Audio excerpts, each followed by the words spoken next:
मैंने और भी कई जगह कहा है कि रिपोर्ट सवालों के उत्तर से ज़्यादा और प्रश्न क्रिएट करती है। It throws more question than answers. जो वेस्टर्न मीडिया है और विदेशी एजेंसीज हैं, वो उस रिपोर्ट के बारे में 2 दिन पहले से अपने कमेंट्स दे रही थी और एक तरह से वो कमेंट्स ही नहीं दे रही थी, उस रिपोर्ट की ओपिनियन को अपने हिसाब से डायरेक्ट कर रही थी और डायरेक्शन में उन्होंने उस रिपोर्ट को एक तरह से ह्यूमन एरर या पायलट की गलती की तरफ इंडिकेट। और अगर मैं कहूँ तो ये पहला हादसा है जिसमें फ्यूल कंट्रोल स्विच के ऊपर प्रश्न चिन्ह आया है। उसका व्यवहार है जो खासतौर पे कैप्टन सब्बरवाल का जो व्यवहार है, कोई उसका he was not living beyond his means, उसके कोई चरित्र पे कोई किसी तरह का आक्षेप नहीं है, क्योंकि होता तो अब तक तो वो सब इशू बन जाते। 10वें एक्सीडेंट जानता हूँ जहाँ पे कोई समुद्र में गिरा, कोई पहाड़ में गिरा जहाज और उनकी कोई लोकेशन नहीं। हम यही कहते रहे कि अभी तक सब सही होगा क्योंकि ईएलटी इंडिकेशन नहीं देख रहा, वहाँ पे क्रैश हो गया। तो ईएलटी कभी भी, मुझे तो किसी केस में ईएलटी जो है इस तरह के सिग्नल भेजता हुआ नज़र नहीं आया। ये एक पर्टिकुलर केस था कि जिसमें कैप्टन और को पायलट आपस में ही बात नहीं कर रहे थे और उसने लैंडिंग गियर ही ऑन नहीं करा और उसने लैंड कर दिया। वो तो कलकत्ता में ही हुआ था। बोइंग में पिछले कुछ दिनों से ज़्यादा रिपोर्टेबल इंसिडेंट्स आई हैं, तो उसकी एक वजह ये रही कि जो उनका मेनली 737 एयरक्राफ्ट था, उसको उन्होंने बहुत ज़्यादा स्ट्रेच करा। 12 जून 2025 एयर इंडिया विमान हादसा होता है। अब इस हादसे में तकरीबन जितने भी लोग प्लेन में मौजूद थे उनकी मौत होती है सिवाय एक के। मतलब बड़े ही करिश्मा वाली बात होती है कि वहां उनकी जान बच जाती है। लेकिन अगर बात करें, अब इतना बड़ा हादसा हुआ है तो इसकी जांच होगी और एक होती है पूरी जांच प्रणाली बैठती है और एक होता है कि एक रिपोर्ट जो आएगी, जो मुख्य रिपोर्ट होगी, उसको आने में वक्त लगेगा। लेकिन एक होता है कि आपको 30 दिन के अंदर एक रिपोर्ट दायर करनी होती है कि आखिरकार ये हादसा क्यों हुआ। अब जो 30 दिन के अंदर की जो रिपोर्ट आई है उस पर काफी सवाल उठे हैं, काफी चीजें निकल कर आई हैं और चीजें ऐसी निकल कर आई हैं जिसने विदेशी मीडिया को एक मौका दे दिया है कि ये हादसा जो हुआ है वो पायलट की गलती से हुआ है। तो इस सारे मुद्दे पर आज हमारे साथ हैं एविएशन एक्सपर्ट हर्षवर्धन जी, जिनसे हम पूरे मुद्दे पर बात करेंगे, जिन्होंने तकरीबन पिछले 2-3 डिकेड से हर प्लेन क्रैश या इन सब इन्वेस्टिगेशन पर नजर बना के रखते हैं। तो आज उनसे बात करते हैं और जानते हैं कि आखिर ये पूरा मुद्दा है क्या। सर, सबसे पहले ना जिस वक्त ये हादसा हुआ, एयर इंडिया का हादसा हुआ, उस वक्त पहला थॉट, क्योंकि आपने ऑब्वियसली बात है न्यूज सुनी और देखा, सबसे पहला थॉट आपको, क्योंकि आपने जमाने भर से मतलब इतने सारे एक्सीडेंट्स वगैरह सब देखे, सबसे पहला थॉट कि यार क्या रीजन है, क्या मन में आया? देखिए, सबसे पहला थॉट तो अफ़सोस का होता है, हाँ। क्योंकि कोई भी हादसा एक बहुत दर्दनाक हादसा होता है और हम लोग जो इंडस्ट्री से जुड़े रहे हैं और एक आम आदमी के साथ जो उस हादसे का शिकार होता है, वो तो एक इंडिविजुअल ट्रेजेडी होती है, पर हम लोग एक कलेक्टिव ट्रेजेडी को देखते रहे हैं और उसका हम लोगों पर भी उतना ही असर पड़ता है जितना जिन लोग जो विक्टिम है उन पे पड़ता है। पर सवाल ये है कि जब वो एक्सीडेंट की जो खबर आई, तो the first reaction is of shock. क्योंकि शॉक इसलिए कि वो एक अच्छे एयरपोर्ट पे दिन के टाइम में एक बहुत ही काबिल पायलट, एक मशीन में कोई किसी तरह की रिपोर्ट नहीं, शुरू में तो इतनी इन्फॉर्मेशन नहीं होती है, पर जो बिहेवियर दिखा उसमें ये लगा कि कहीं कई फैक्टर्स उसमें इमर्ज हुए कि जो फेलियर है उसमें सबसे बड़ा जो फर्स्ट कॉज है, जिसको आप कॉज ऑफ एक्सीडेंट कहेंगे, वो लॉस ऑफ पावर है। अब वो लॉस ऑफ पावर किस वजह से हुआ उसको अब आप इन्वेस्टिगेशन करेंगे, क्योंकि एक तरह से अगर आप देखें जो क्रैश वाली सिचुएशन है कि एक तरह से ये एक इसने टेक ऑफ करा और एक लूप की फॉर्म में जाके वो क्रैश कर गया। तो that was the first thing. और यूजुअली इस तरह के केसेस जो हैं इसमें ह्यूमन एरर भी होता है। इसमें why the engine loss power, वो सारी चीज़ों को आपको एनालाइज करना होता है, पर वो सेकंड सेकंड स्टेज की बात होती है जब तक आपके पास थोड़ी इन्फॉर्मेशन आ जाती है। क्योंकि पहले राउंड में तो आप बिल्कुल एक वैक्यूम में होते हैं कि क्या कौन पायलट था, पहले तो पायलट का नाम, उसका तजुर्बा, हम्म। तो सब उन चीज़ों को ढूंढने में लग जाते हैं। तो सबसे पहला रिएक्शन तो शॉक और डिस्मे का होता है। सर जैसी ये रिपोर्ट आई, क्योंकि आप जमाने भर से मेरे को पता है दुनिया भर की इतने इंडिया में क्रैश होते हैं, जब जब हुआ है तो आप रिपोर्ट्स देखते हैं। शुरुआती रिपोर्ट 30 दिन में आनी थी। आपने जब पहला रिपोर्ट देखी तो आपका क्या रिएक्शन था? क्योंकि बहुत लूपहोल्स है उस रिपोर्ट में। और एक चीज है जिसपे मैं आपसे और पूछूंगा, मतलब उसके आगे, कि वो जो बाहर यूएस मीडिया को पहले ये रिपोर्ट आ जाना। देखिए, सबसे पहली बात ये कि जो मैंने जब वो रिपोर्ट देखी, तो मेरा उसके बारे में आई वाज़ परप्लेक्स्ड। अंग्रेजी में जिसे कहते हैं ना कि एक बहुत ही कन्फ्यूज़न वाली सिचुएशन आई। और जैसे मैंने और भी कई जगह कहा है कि रिपोर्ट सवालों के उत्तर से ज़्यादा और प्रश्न क्रिएट करती है। It was more question than answers. क्योंकि कहीं न कहीं मुझे लगता है कि रिपोर्ट को एक तरह से डॉक्टर करने की कोशिश करी गई। हो सकता है कि उसमें एक सिंपलिस्टिक स्टेटमेंट फैक्ट्स उन्होंने देने की कोशिश करी हो, पर जो ओवरऑल रिपोर्ट दिखती है और जो उसमें नेचर और जिस तरह उसके साथ की गतिविधियाँ जुड़ी हुई हैं, उसमें थोड़ा-सा बायस नज़र आता है। अब उस अल्टीमेटली जो इन्वेस्टिगेशन होगी उसमें तो जो सच्चाई है वो सामने आ जाएगी, क्योंकि इतने सारी एजेंसीज और लोग जुड़ते हैं। ये ओपन इंक्वायरी इन्वेस्टिगेशंस होते हैं, हर एक को अपना व्यू पॉइंट देने का होता है, और जो भी रिकॉर्ड होता है वो सबके लिए, आम पब्लिक के लिए भी एक्सेसिबल होता है। तो वो एक इशू है।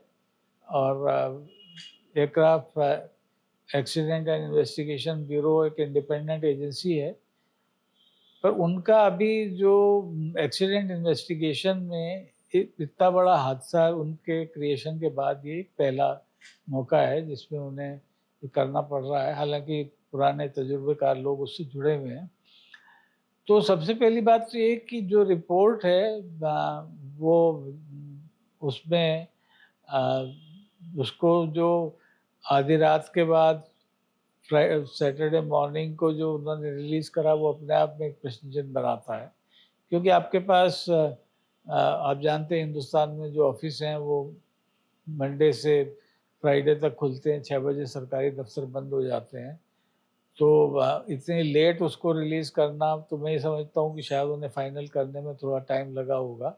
रिलीज़ कराओ, पर वो एक क्वेश्चन मार्क करता है। और जो सबसे महत्वपूर्ण बात है, जो मैंने देखा, जो वेस्टर्न मीडिया है और विदेशी एजेंसीज़ हैं, वो उस रिपोर्ट के बारे में 2 दिन पहले से अपने कमेंट्स दे रही थी। और एक तरह से वो एक कमेंट्स ही नहीं दे रही थी, उस रिपोर्ट की ओपिनियन को अपने हिसाब से डायरेक्ट कर रही थी। और डायरेक्शन में उन्होंने उस रिपोर्ट को एक तरह से ह्यूमन एरर या पायलट की गलती की तरफ इंडिकेट करा, जबकि अगर आप रिपोर्ट को क्लोजली देखें तो उसमें ऐसा कुछ नहीं है। तो उस मामले में मैं ये कहूँगा कि हालांकि हिंदुस्तान का जो मेन स्ट्रीम मीडिया है, जिसे गोदी मीडिया के नाम से जाना जाता है, तो कुछ हद तक वेस्टर्न मीडिया उस गोदी मीडिया से ओपिनियन बनाने में कम्पीट कर रहा था। क्योंकि वो उन लोगों ने डेफिनेटली अपनी ब्रीफ को एक्सीड करा है। और जाहिर है कहीं ना कहीं जो अंतर्राष्ट्रीय एजेंसियां हैं, जो एयरक्राफ्ट मैन्युफैक्चरर्स हैं, उन सब की जो लॉबी है, वो उसका एक उसमें महत्वपूर्ण रोल रहा होगा। पर मेरा अपना मानना है कि वो रिपोर्ट उनके पास समय से पहले पहुंचना अपने आप में एक प्रश्नचिन्ह क्रिएट करता है। सर अब रिपोर्ट आई, अब चल रहा है पूरे मीडिया में, ये नैरेटिव सेट किया जा रहा है और पुरानी पुरानी स्टोरीज दिखाई जा रही है। जैसे थोड़ा पहले जाएंगे, जर्मन एयरलाइंस का एक क्रैश था जहाँ पायलट ने सुसाइड किया पूरे प्लेन के साथ। तो ना वो वैसी चीजें निकल कर आ रही है कि अब कहीं ना कहीं सबरवाल जी पर, मतलब ऐसे, वो पूरा आप मीडिया अगर देखेंगे तो कहीं ना कहीं विदेशी मीडिया यही चला रहा है कि यार ये पायलट एरर है और उन्होंने जानबूझकर किया। अब उनकी मेडिकल हिस्ट्री कहीं ना कहीं एक पायलट के लिए भी, मैं जब वो पूरी खबरें देख रहे हैं, क्योंकि अभी स्टार्ट ही रिपोर्ट आई है, शुरुआती रिपोर्ट आई है, जबकि वो कह रहे हैं कि जिस तरीके से दोनों का आपस में बात हुई पायलट एंड को पायलट की, उसमें बड़ी विनम्रता से वो बोल रहे हैं कि नहीं यार मैंने तो बंद नहीं किया वो चीज। फिर भी लेकिन इसको इस तरह मसाला बनाकर चीजें लाना मतलब बड़ा अजीब है ये। अब देखिए एक बहुत सी इंटरेस्टिंग चीज़ है। एक तो बात है कि एयरक्राफ्ट का जो हादसा होता है वो सारी दुनिया की अटेंशन अपनी तरफ खींचता है और सब पुराने किस्से गड़े मुद्दे जो सामने आने लगते हैं। उस मामले में इस रिपोर्ट ने कुछ सवालों के उत्तर दिए हैं। सबसे पहली बात ये है कि जैसे ही कुछ होता तो सबसे पहले हम कहते हैं कुछ सैबोटाज हुआ होगा या ब्लास्ट हुआ होगा, वैसा कुछ नहीं है। दूसरा वेदर पे डालते हैं कि साहब वेदर में भी एक रिस्पॉन्सिबल, तो वेदर भी क्लियर था। तीसरा जो सबसे इम्पोर्टेंट फैक्टर था जो जहाज़ से रिलेटेड था, वो था कि जहाज़ जब टेक ऑफ करा और जब उस ऊंचाई तक पहुंचा, टेक ऑफ रन के बाद जब उसने लिफ्ट करा, तब जहाज़ की जो स्पीड और पावर थी वो उन मानकों के हिसाब से थी जो होनी चाहिए। कई बार क्या होता है कि अगर ओवरवेट जहाज हो या पायलट कई दफ़े उसको टेक ऑफ करता है तो पूरी पावर उस टाइम तक नहीं होती, वह तजुर्बेकार पायलट फिर उसको थोड़ा आगे बढ़ा के उस पावर को बढ़ा लेते हैं। तो वैसे कोई उसमें इशू नहीं था।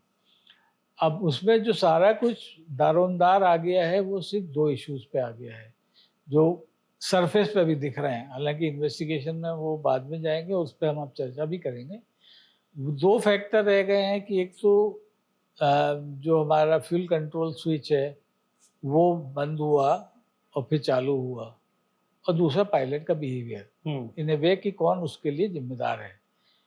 तो पायलट का जो बिहेवियर है उस पे हम बाद में आएँगे जहाज़ के इवेंट पे। पर आपने जो सवाल उठाया कि पायलट की हिस्ट्री पे जाएँगे, तो पायलट का दोनों पायलटों का अनब्लेमिश रिकॉर्ड था।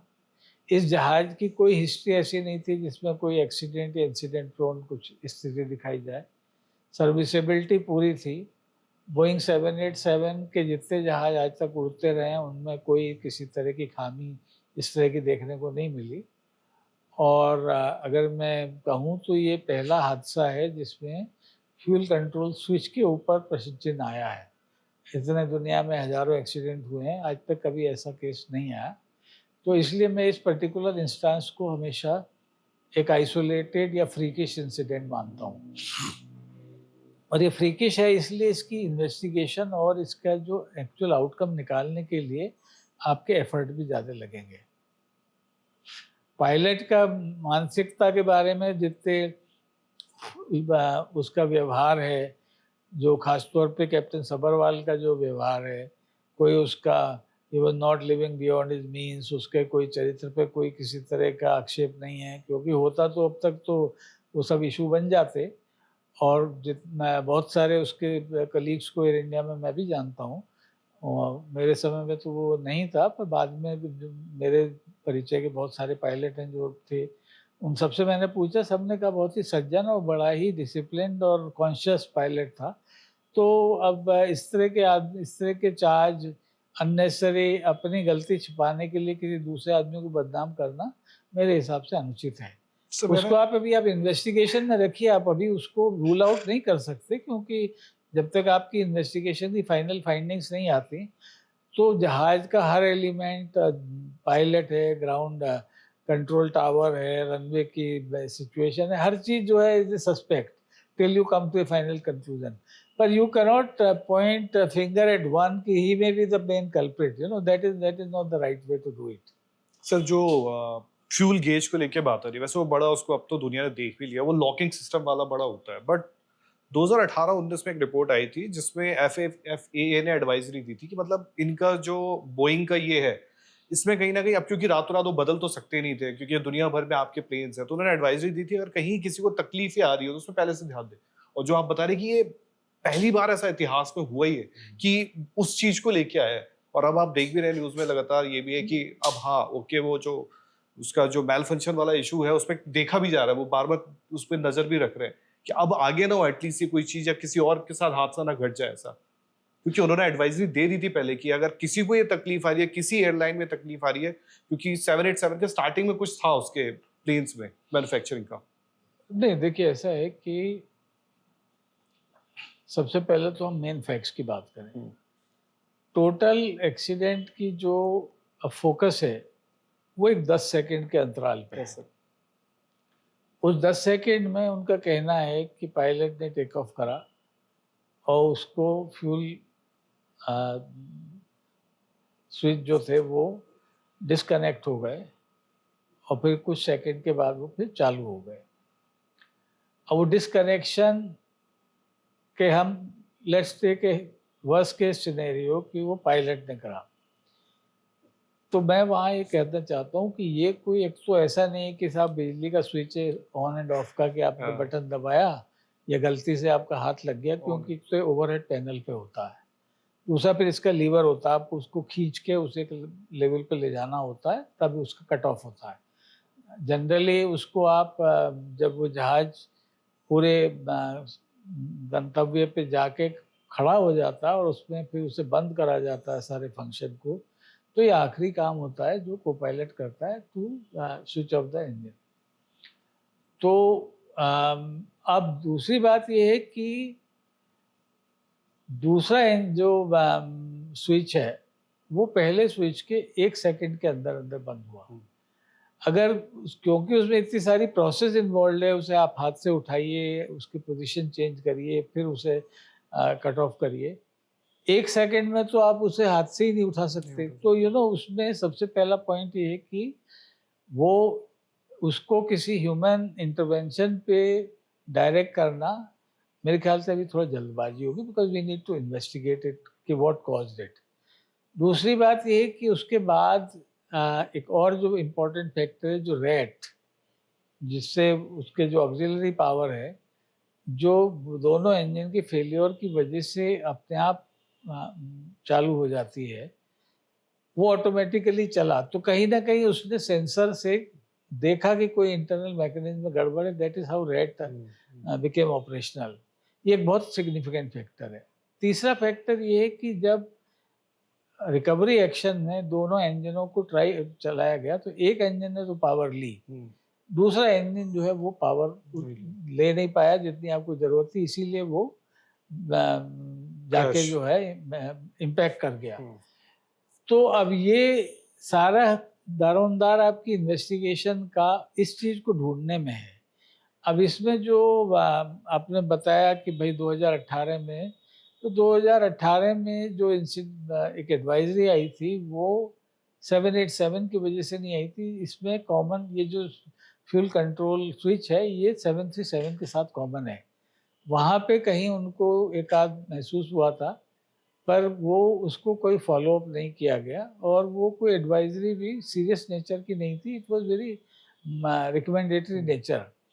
और वो मैन्युफैक्चरर के साथ थी किसी तो अच्छा, दूसरी बात ये कि 2018 और 2025 के बीच में लाखों फ्लाइटें उड़ी हैं, तो ऐसा कोई नोटिस भी नहीं आया। तो इसीलिए मैं कहता हूँ ना कि this is always the first time. तो एक फ्रीकिश सिचुएशन है, जहाज जो है उनकी एज हो रही है, एज के साथ साथ कुछ नए इम्पैक्ट आते हैं, आप सीखते हैं, बिहेवियर सीखते हैं।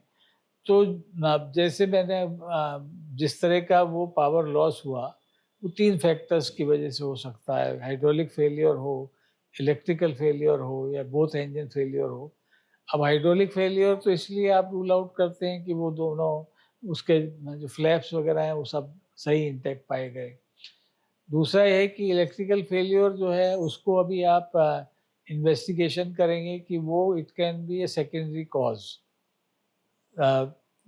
जो both engine failure is what is now coming to the surface, which is one of the rarest occasion. अब कहीं ना कहीं एक कंपाउंडिंग है, क्योंकि खाली इस तरह के इंस्टेंस में ये कहना कि साहब एक सिंगल फैक्टर जिम्मेदार है, वो थोड़ा कई बार सही नहीं उतरता। उसमें इंटरनल मैकेनिज्म जिसे हम कहते हैं ना सिस्टम माल फंक्शनिंग, तो सिस्टम माल फंक्शनिंग को आपको देखना पड़ेगा। तो उसमें हो सकता है there could be multiple factors which can be the cause of this particular happening.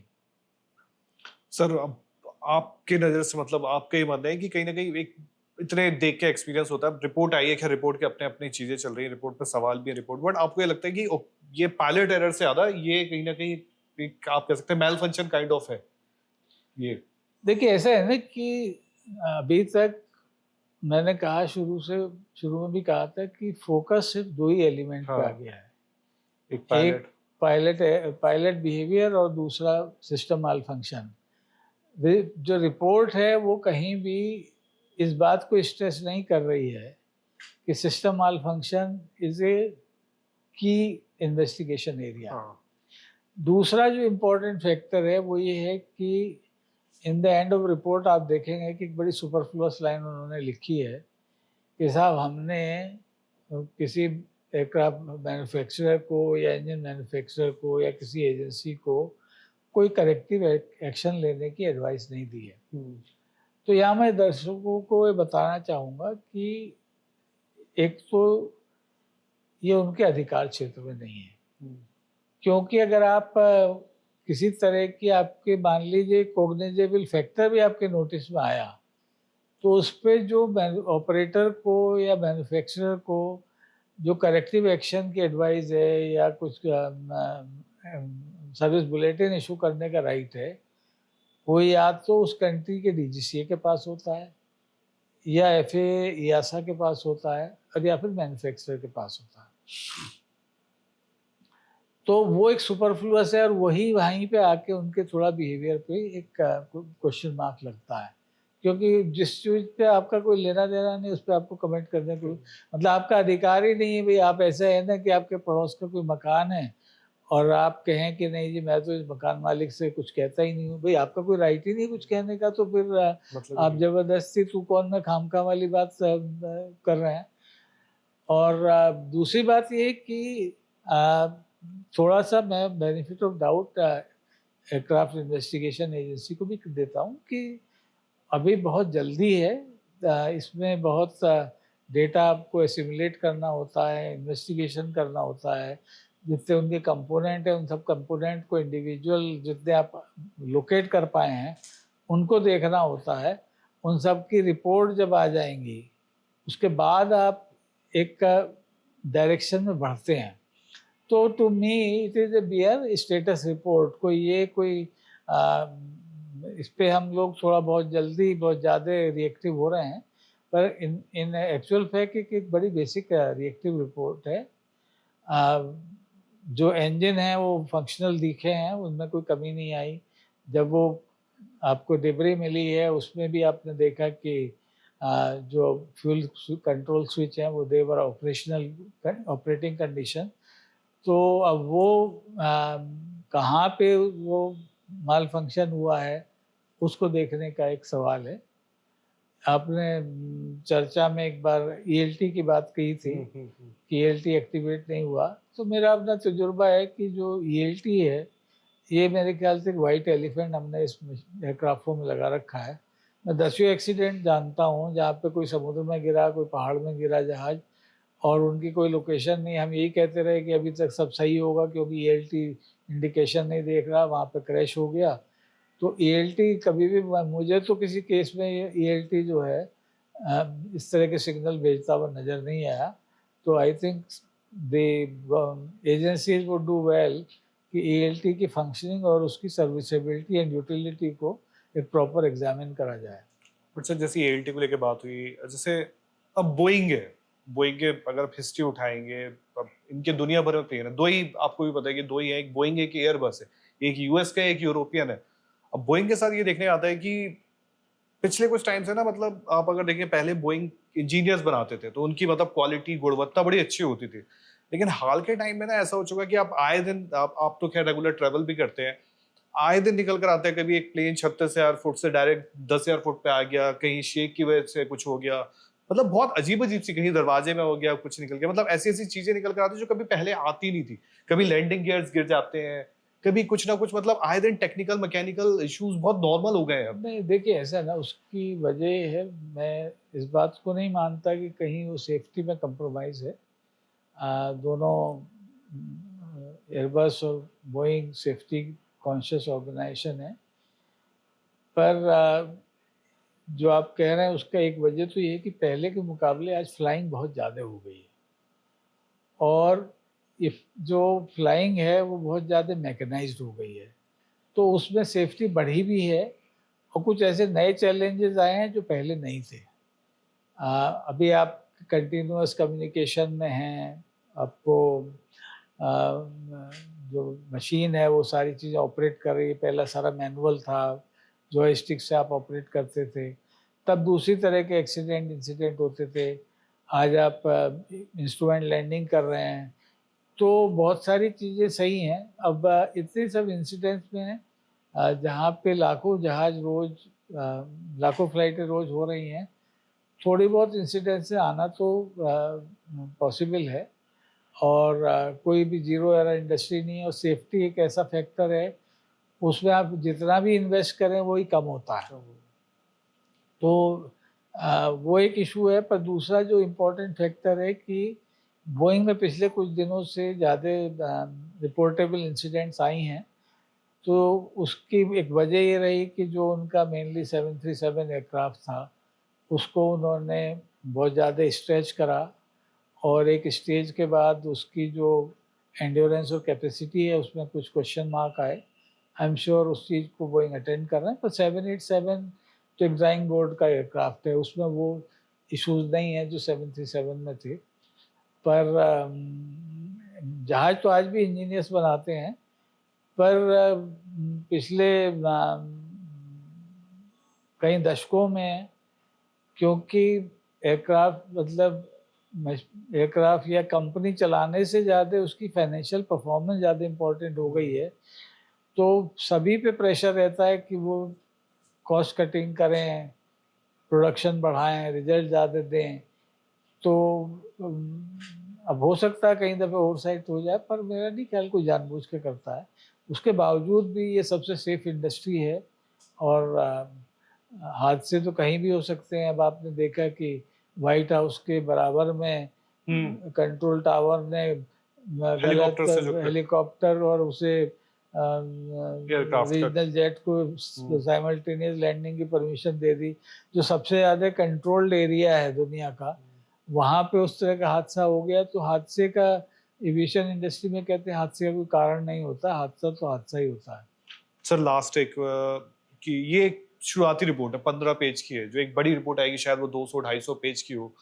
तो मतलब उसपे भी हम आपसे जुड़ेंगे और आपसे बात करेंगे, क्योंकि उसमें पूरा इन्फॉर्मेशन चाहिए। वो कब तक आपको लगता है कि रिपोर्ट, और क्या वो इससे थोड़ा बेहतर या थोड़ा और एक पुख्ता सबूत थोड़ा सा दिखाते नजर आएगी?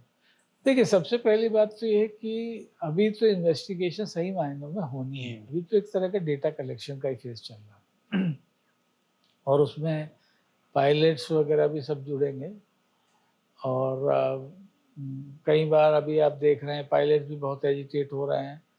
तो मेरा उनसे कहना ये है कि एक तो उन्हें एजिटेट अभी इस स्टेज पे होने का कोई फ़ायदा नहीं है, क्योंकि उनको भी अपॉर्चुनिटी दी जाएगी। सब एक्सपर्ट लोग हैं, they should also come with logical reasons कि उनका पॉइंट ऑफ व्यू कैसा है।